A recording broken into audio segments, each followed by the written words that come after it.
Hi everyone, and welcome to one more episode of the Allplane Podcast, where I talk with innovators and entrepreneurs that are transforming the aviation industry. And remember, you can find all the previous episodes of this podcast, as well as many other aviation stories, on our website, Allplane.tv. That's ALLPLANE.tv. Today's guest is Jeff O'Neill, the creator of the Zephyr seat. And what is special about this aircraft seat? Well, the story of the Zephyr seat starts on one of the world's longest commercial flights, the famous Singapore to New York non-stop run. This was not a particularly comfortable trip for Jeff, so he started to think how the premium economy experience could be improved. And the result was the Zephyr concept, which uses a double-decker seat configuration with the seats neatly stacked on top of each other. This quickly captured the attention of the public, and a crowdfunding campaign that Jeff launched to get the Zephyr project started managed to attract 8 times the amount he had set himself as a goal. Zephyr has also been popular with the media and with investors. And for example, Tim Draper, a prominent Silicon Valley venture capitalist, is also an investor in Zephyr. And now the challenge Jeff faces is to convince airlines to buy into the Zephyr concept as well. So tune in for this episode and listen to Jeff's fascinating story and how he plans to get the Zephyr seat off the ground. Hi Jeff, how are you? I'm very well. How are you? Very well, thank you. Yeah, well, it's not evening yet. We are kind of early afternoon here, but definitely much later in the day than you in San Francisco, where you are based. So today we're going to talk about aircraft seating and concepts, and because you are the founder of Zephyr Aerospace, that is a company that is designing a very innovative concept for cabin seating. This is a topic we've touched here previously in this podcast. We had people from Acro Studio, for example. I'm going to post a link so that everyone that is interested can check it out. But I'm really curious to learn about your project because of 2 reasons. One is obviously the innovation that is an intrinsic part of the project. And the second thing is that you are basically crowdfunding this project. So you are kind of a newcomer to this industry. Well, I don't know if you are, on a personal capacity, you're a newcomer, but basically you are an independent company trying to break into the space. So that I find it really interesting. I think just for a starter, can you tell us a bit about yourself, your background, and how did you start Zephyr Aerospace? Sure. So I've been a perennial traveler since I was about 16 years old.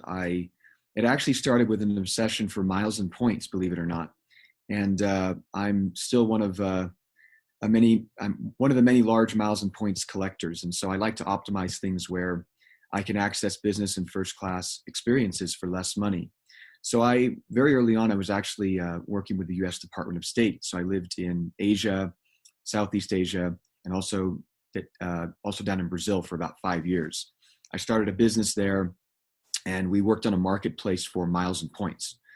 I eventually brought that concept to the U.S. as more of a consulting business and have been doing that for about 10 years. But because I live on planes, one of the things I noticed is that there's so much lacking in very basic comfort and I think really affordable access to privacy on all the commercial flights that we know today. And so the advent for the Zephyr seat really started when I was on Singapore Airlines flight from New York to Singapore in 2017.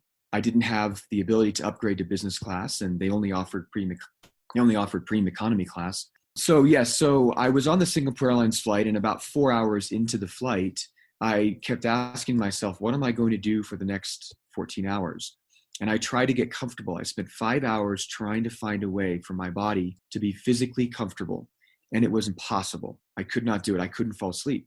And I kept asking myself, why can't we do better? Why is there not a way to provide a more comfortable personal space within the environment of premium economy class? And so that's how this idea got started.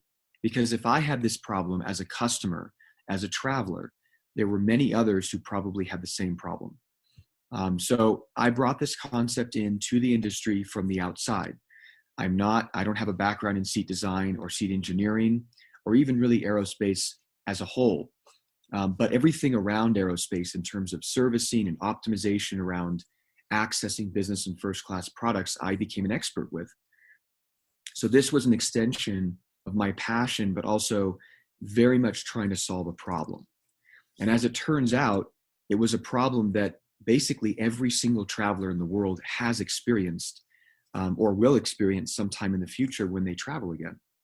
It's 2017 and you are in this situation. And what were your next steps? Because I guess it's a kind of a complicated industry to break into, right? I mean, there's a lot of certification and red tape, and then there's of course all the technical aspects of it, and let alone the commercial aspects, because there are some very well established competitors there. I mean, people working on this cabin space for already decades.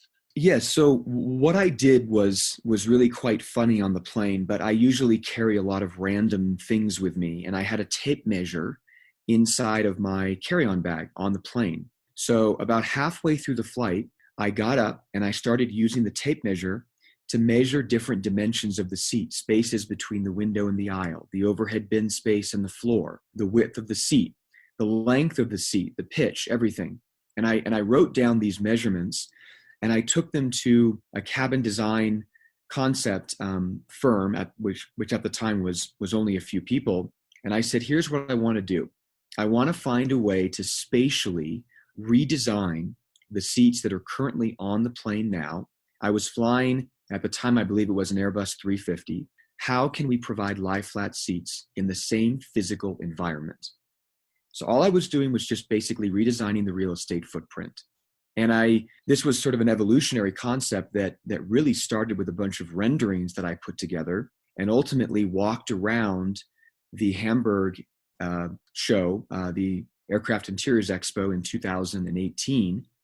And I basically stopped a bunch of airlines and said, take a look at this and tell me if you think I'm crazy. And all of them said, this is very interesting. If you can build a mock-up, here's my business card. I will come and see it. So I collected about 40 to 50 business cards, and I messaged all these people a year later, and I had a mock-up built, and I had it back at the Aircraft Interiors show. Okay, can I stop you here 1 second? So you built a whole mock-up. I did.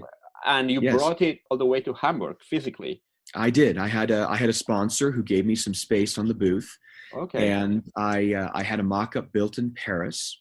Okay. The engineering firm was in Paris. I had it transported by train. It was massive. It weighed over almost 1 metric ton, but it perfected and it showed a lot of the passenger experience I was trying to solve for. And that was the objective. It was not meant to answer or address the certification problems or the questions. It was meant to prove that this space could be comfortable. Mm-hmm. And the feedback from airlines was incredibly positive. Many of them thought I would never be able to actually build something, or that I would never build something just purely by choice, because there are so many concepts that are put on paper and sort of digitally rendered, but never actually constructed. So back to your original question about why I decided to go down this road, knowing what the barriers to entry were. For me, all I know is a technology space. I know the power of software, the power of the internet, and the power of really consumer demand. And I looked at many other concepts that were very loosely related to the aerospace industry. And I said, look, if these people can build space rockets and flying taxis, it really should not be impossible to build a 2-level seat on an airframe. I mean, with the right engineering and of course the right amount of time and patience and money, nothing is impossible. But I realized that I had to prove customer demand, product market fit. So bringing this mock-up to the show was the first step, because nobody knew who I was, but they certainly remembered me when they sat inside the mock-up. They knew, oh, this was this crazy guy that ran around the show, didn't know anyone with a student badge, the year before, and now had a mock-up, had something physical to show us. and had LOPAs, had a presentation, had a technical packet, had VR files, had everything. But I only showed this mock-up selectively to the airlines that agreed to see it. I didn't want to ask everyone to see it. So that was what happened in 2019. And since then, I've been collecting their feedback and incorporating feedback from the airlines into the evolution of this design. Okay. So to summarize, so you got the idea, you go to design studio in the US. Did they do the renderings? They did. So I brought them the concept. I brought them the sort of strategy behind it, some very sort of cursory drawings, and they turned it into something that was industry specific and very industry ready to show people. So we had hero shots, we had high quality renderings, we had cabin views, we had LOPAs, and we had basically kind of a general CAD 2 and 3D that could more or less show what the structure looked like, how it was attached to the floor, and how you would access the upper and the lower bunk. Mm-hmm. And how long did it take? Well, the original renderings took about 3 to 4 months, and I was working with this studio very closely. And then it more or less graduated into an engineering project. So then I worked with this firm that actually builds mock-ups of seating concepts, both for the automobile industry as well as aerospace. They do a little bit of yachts as well. And I said, I want to build this, and I want to put it on a pallet and send it to Hamburg. And everyone thought I was crazy. There's not one person I met that said, this is a great idea. For about the first year and a half, everyone thought I was crazy. And I said, well, look, just let me show you the mock-up. Once you get inside of it, then you can give me all of your criticism. But until you've seen it, please don't make any assumptions. Mm-hmm. And so that's what I kept telling myself. That's really what kept me going, because it was a very, very kind of depressing couple of years, because I had a great concept that everyone I showed as an end user said, this is the greatest thing I've ever seen in my life. You have to bring this to market, because I would buy it. From my brother, my parents, my grandparents, everyone said I would buy a seat, on whatever airline would offer this. So, Well, as someone that has worked on some projects in the airline industry, I can say, normally airlines, especially if they are large, they have their own decision processes, can be quite slow. The more innovative the concept is, possibly the more difficult it is to. But see, I don't believe that this concept is very innovative. I think it's very logical. If you look at the evolution of aircraft seating, what happened in 1998? Project Dusk was started by British Airways. The CEO at the time had 50 million pounds and said to 2 product managers, I want beds in business class. Here is 50 million pounds, go make it happen. And the entire project revolved around, how do we offer a bed, which was never afforded to a business class traveler?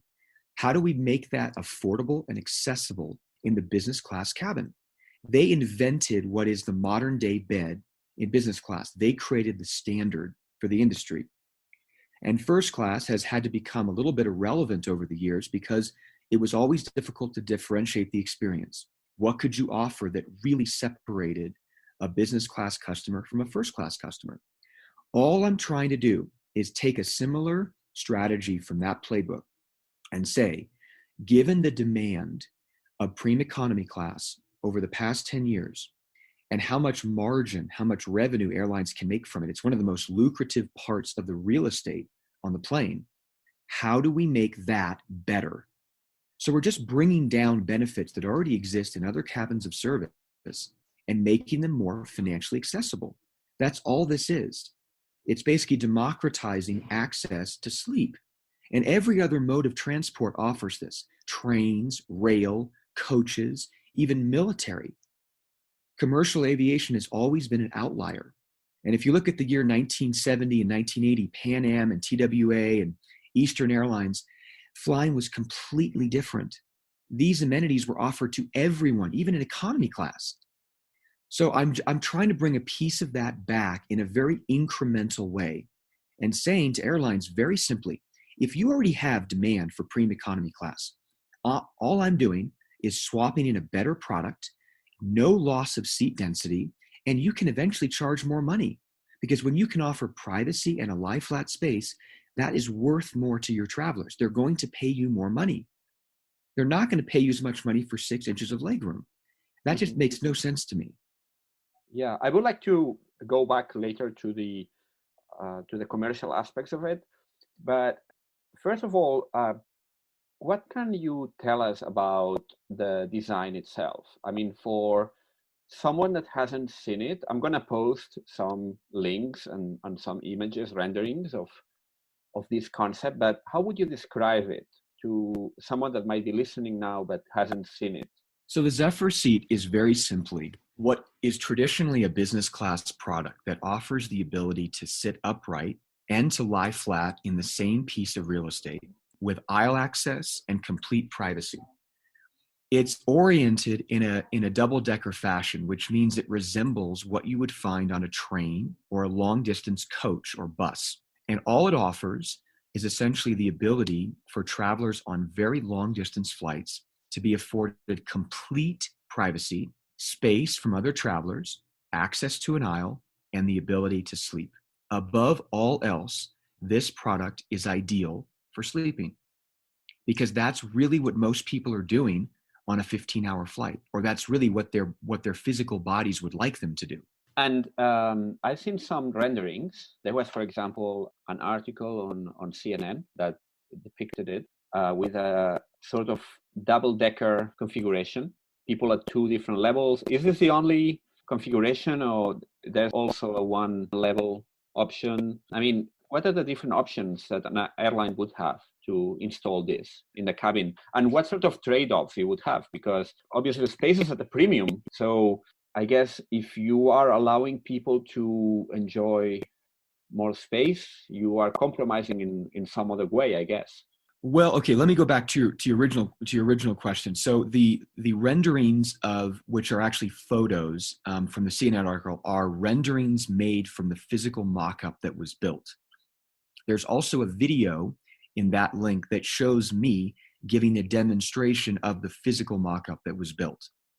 So you can get a sense of what it looks like being on the upper deck, the lower deck, how you access both levels, and what the passenger experience might be like for the traveler. Now, the commercial elements of this are very simple. What we're doing is we are targeting aircraft that specifically fly ultra-long haul routes, Airbus 350 and 787. Those are our what we call our preferred type certificates. And this seat currently can be configured in 2 ways. It can be configured with with 4 bunk beds or 4 individual seats in the inboard section, which is actually, the space between the 2 seats by the window. And it can be configured only in that section, which means the standard premium economy seats would stay by the windows, which are usually in a 2 configuration, 1 side, 2 side by side. Our bunk beds, because they're 2 levels, they essentially stack on top of each other, but there's no loss of density because our pitch is such that we don't take up additional real estate in the actual aircraft. We've configured them modeled very loosely after a reverse herringbone format, which has become a standard for many business class seats in the market today. So the ideal configuration for an airline would not change. And in fact, in some cases, it might actually increase. So a standard LOPA for a 787 and a 350 is 232. That's the current configuration for premium economy class. Our product provides 242 because keep in mind, we have a single seat by the aisle, by each side of the aisle, but we have 2 levels. So there's one on top of the other. So in some cases, this actually can increase the density for an airline within the same real estate footprint. And is there enough room on the upper part? I don't know. It's been so long since I've been in an airplane that I have trouble now imagining the space. But to me, it looks like it must be really cramped. I mean, if you trying to put two levels in the cabin. I mean, you obviously have done all the calculations, but it looks really We cramped. have. Yeah. No, so actually it's not. And that is one of the most surprising things that we hear is, well, it looks very claustrophobic and I'm afraid of heights and I'm probably not going to like it as a traveler. So this seat, the very top of the upper bunk rests right below the overhead bin space, but it's not very high off the ground. People don't realize, but there's actually a lot of space between the floor and where the overhead bins begin on all the commercial planes today. So we just took that space and tried to make it very accessible. Sorry, the overhead bin is going to remain in the same place as Yes, it will.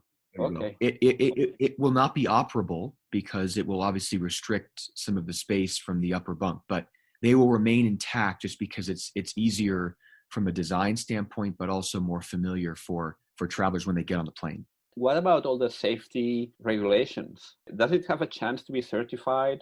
What's the feedback you've got? I don't know if you have engaged the FAA. We have. Okay. What did they say? We've gone through. We have a committee that's been established that's comprised of a special conditions team with the FAA up in Seattle, Washington. His name is David Sheffield, and we also have some support from the chief engineers of the Boeing 777 and the Boeing 787 at Boeing. And they both believe that if we are able to attach this structure low enough and secure enough to the floor and pass the pitch and roll tests for 16G, and as well as the sort of the onboard evacuation test in the event of an emergency, there's no reason why this seat cannot be compliant to all the current FAA requirements. Now, the most difficult thing about this seat is that there technically is no precedent for it. One of the main things we're trying to do is we're trying to certify this seat to be TTL compliant, which stands for taxi, takeoff, and landing. That means that this is not a space that a traveler would go to after the plane has actually taken off. They would actually sit in this seat for the entire duration of the flight. So we're combining that taxi, takeoff, and landing position with the ability to lie flat. There's no precedent for that. There's no other seat model that's been certified to do that. Sorry, so we have to go through it. May I stop you 1 second here? So if I understood it correctly, the upper seat wouldn't be in use when the plane is taking off and landing?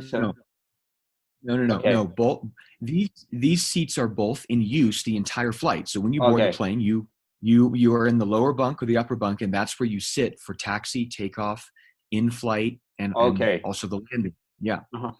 Okay. So because the requirements for a TTL certified seat are different than an in-flight use seat, we have to go through a different certification process.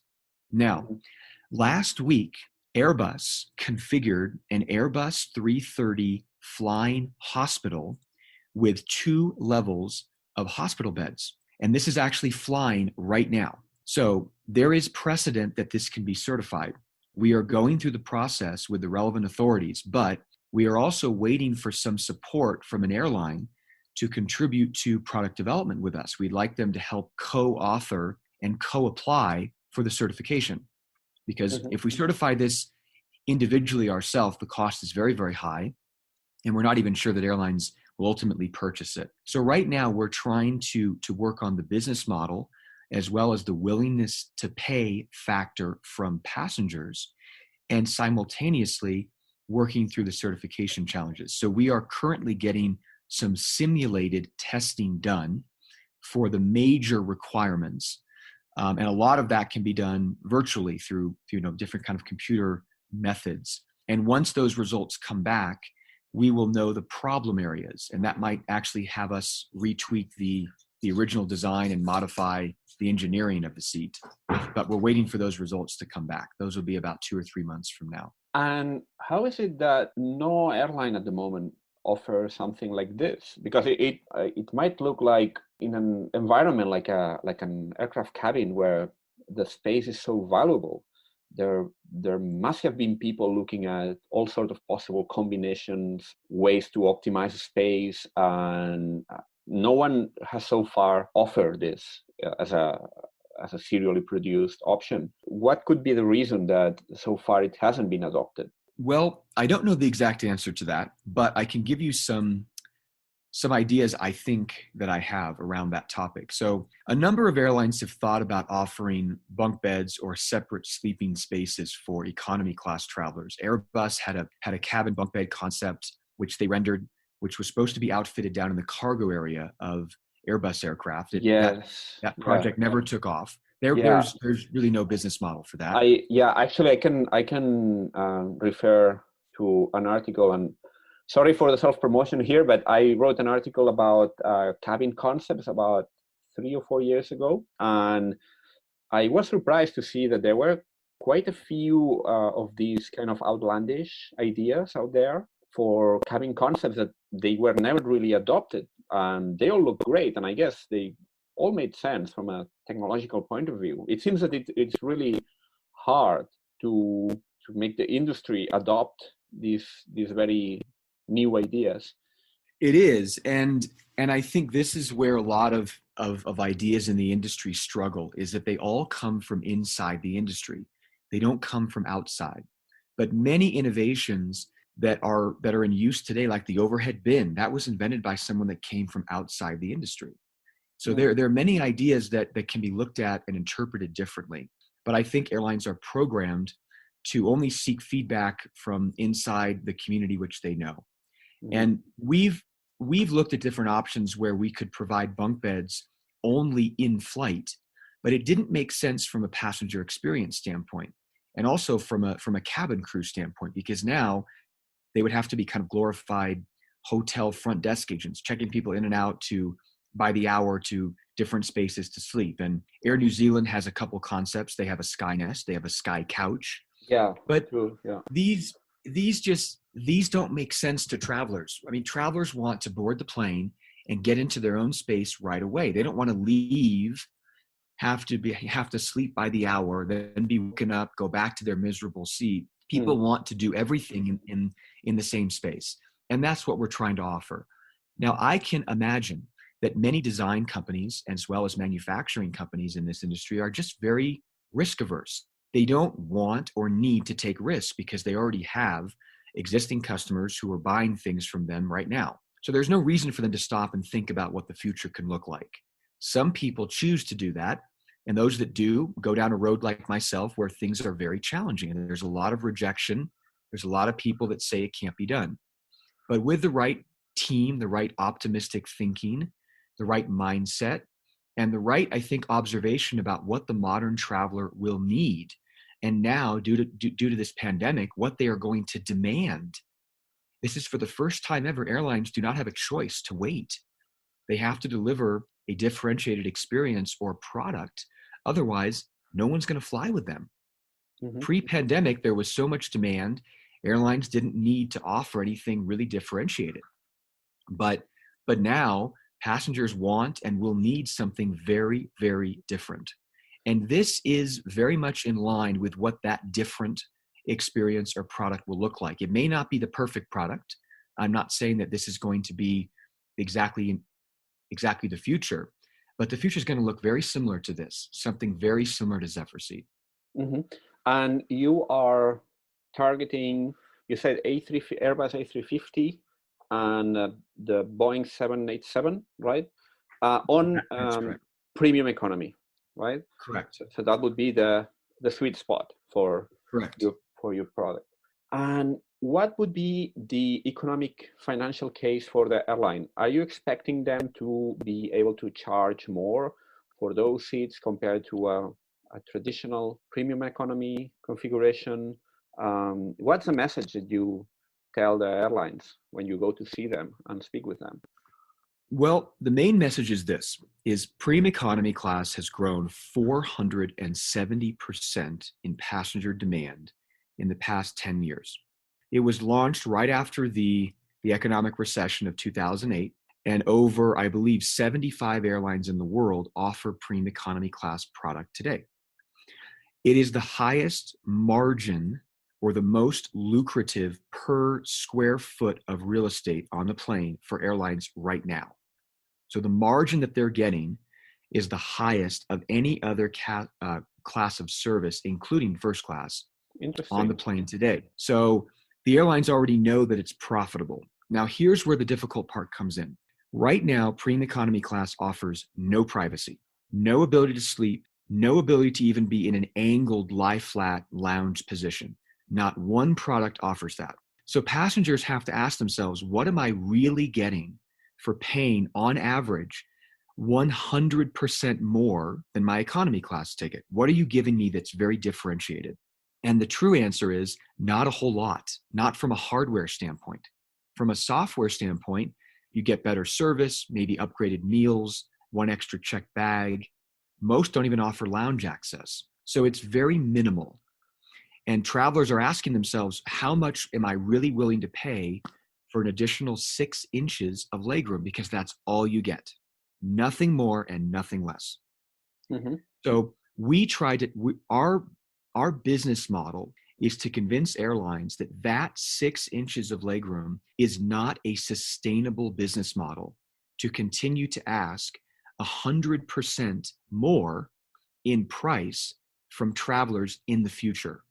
Now, in the past, that worked because corporate travelers knew that some of them had a budget. And if they couldn't afford business class, there was always another product that was not economy class for them to choose. So all we're saying to airlines is, if you upgrade that experience and truly differentiate it, your customers will pay more money. I guarantee it. And the reason why is because right now the demand for business class is completely unknown. After this pandemic, you're going to have a lot of travelers that permanently change their travel patterns, and they will never go back to how they were 12, 14 months ago. That's the reality.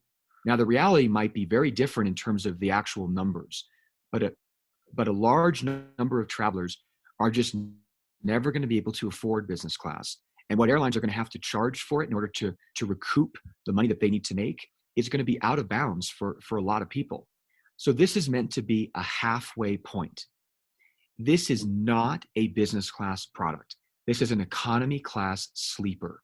That's all it is. And it has a lot of trade-offs, as you can see. There's 2 levels. You have to climb up. It may look awkward. You're going to be served economy class meals. This is a perfectly imperfect product, but that's intentional, because if it were too perfect, it would compete directly with business class. And this is not a premium product. This is an economy sleeper. And that's how I always tell airlines to market it. Mm-hmm. Yeah. And basically, if you got now through the certification process, and let's say you got an airline that says, yeah, let's do it, what would be the realistic time frame? Zephyr Aerospace right now is a design and marketing agency or a company that's trying to bring concepts like this that involve sleep to market. We are not in the business of manufacturing seats. That might change, but we have actually identified manufacturing partners that when the time comes are in a position to actually build this and roll it off of a manufacturing line to airline customers or to any customer, maybe a train or a coach company, for example. But the standard entry into service timeframe without the effects or delay of COVID would be about 4 years. Mm-hmm. So because of COVID, we are conservatively estimating that if everything goes well, we're looking at between 4 to 5 years for this product to be seen flying in the market. And that's a typical timeline for a new product. But ours is new plus because we have a lot of challenges around certification. Yeah. So if we find the right launch airline, and we will find them, believe me, I am not stopping this project until I do find them. With that initiative, with their marketing and sort of buying power with the airlines, or I'm sorry, with the OEMs, we will find a path to commercialization, I believe, in about 4 years. I don't believe that COVID's going to delay it as much as we all think, because I think there's now more than ever a real demand to find what that innovation is going to be and to try to support it as quickly as possible.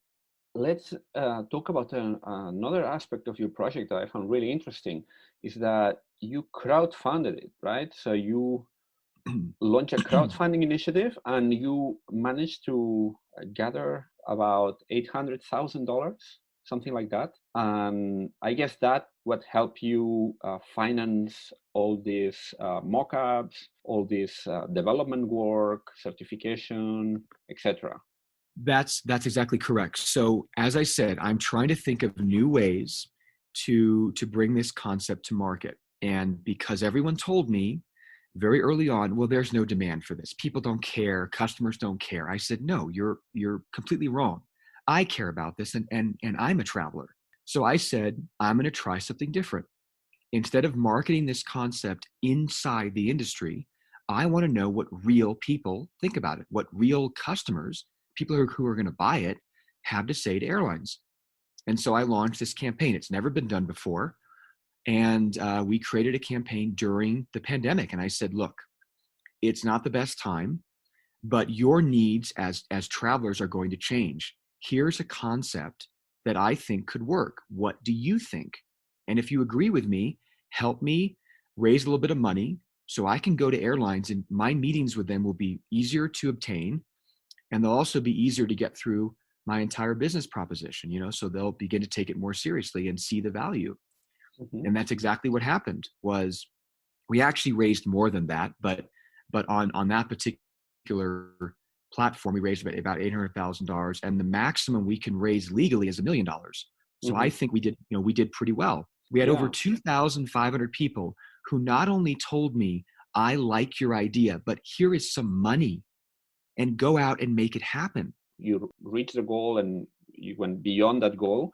And the crowdfunding campaign is closed right now, right? Correct. Okay. Correct. Yes. We only thought we could raise $100,000. We ended up raising 750% more.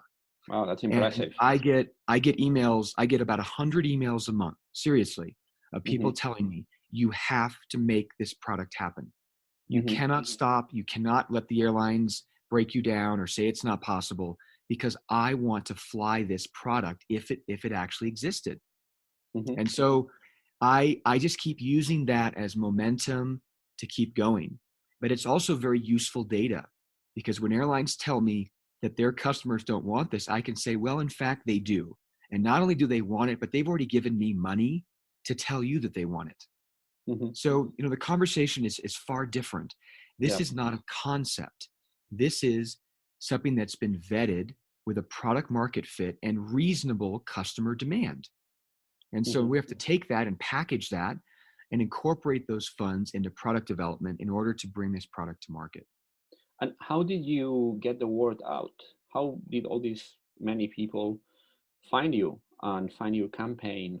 There was this CNN article, of course. There were some other media articles that I've come across when doing a bit of research on your project. But I guess those came after this campaign started. So how did you get it going? Well, it just takes a lot of time and then just a lot of patience and a lot of hustle. I didn't pay anyone. There was no press. I didn't pay for any press. I had no public relations retainer for anyone.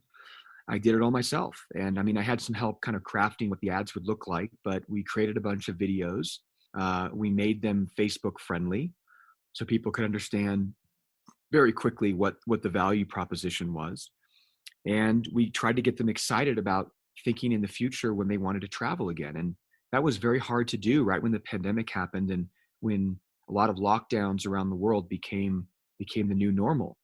We tried to find a way to inspire people to think about how things can be different and how they can be better. Those are two very different things. Different does not always mean better.